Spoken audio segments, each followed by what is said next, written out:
The UK has just made a major move in the Middle East conflict, one that could pull it closer to war. British bases are now being opened up for expanded US military strikes on Iran, and Tehran is warning this could put British lives directly at risk.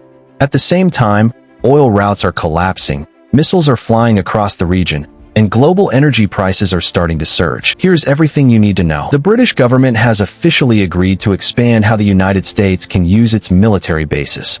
Until now, those bases were only being used for what officials described as defensive operations, mainly targeting missile sites to protect allies in the region. But that has now changed. The US can now use UK bases to launch strikes on Iranian-linked targets connected to threats against shipping in the Strait of Hormuz, one of the most important waterways on the planet. Roughly a fifth of the world's oil passes through this narrow stretch of water, making it absolutely critical to the global economy.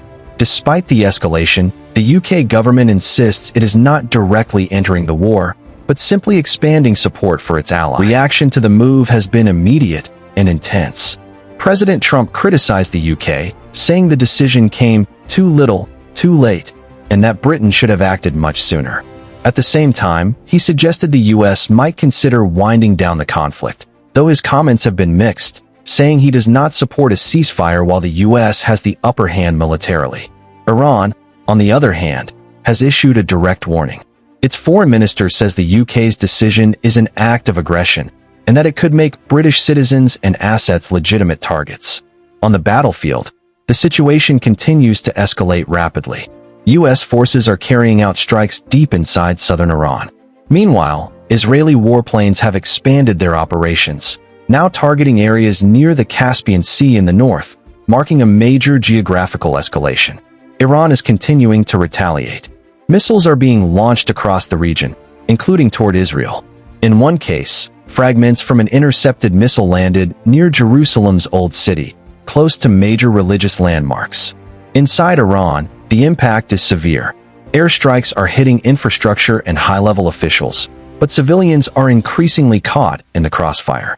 The conflict is also taking place during Nowruz, the Persian New Year, a time that would normally be filled with celebration, now overshadowed by fear and destruction.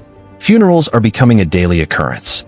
Back in Britain, the decision is sparking political tension. Some lawmakers are calling for a parliamentary vote before allowing further US military use of UK bases. Critics argue the government hasn't been clear or decisive enough about its role in the conflict. At the same time, security concerns are rising. 2 individuals, including an Iranian man, were arrested attempting to enter a UK naval base that houses nuclear submarines. Authorities are now investigating whether the incident is linked to the wider conflict. Beyond the battlefield, the economic consequences are already being felt worldwide. Energy markets are under pressure. In the UK, analysts warn that household energy bills could rise by more than £300 in the coming months. Fuel prices are already climbing. Petrol is up around 9%, diesel by 17%, and experts say the full impact hasn't even hit yet. The main reason? The Strait of Hormuz. Normally, around 100 ships pass through it every day. Right now, that number has dropped dramatically to just a handful. That disruption is sending shockwaves through global oil and gas supply chains.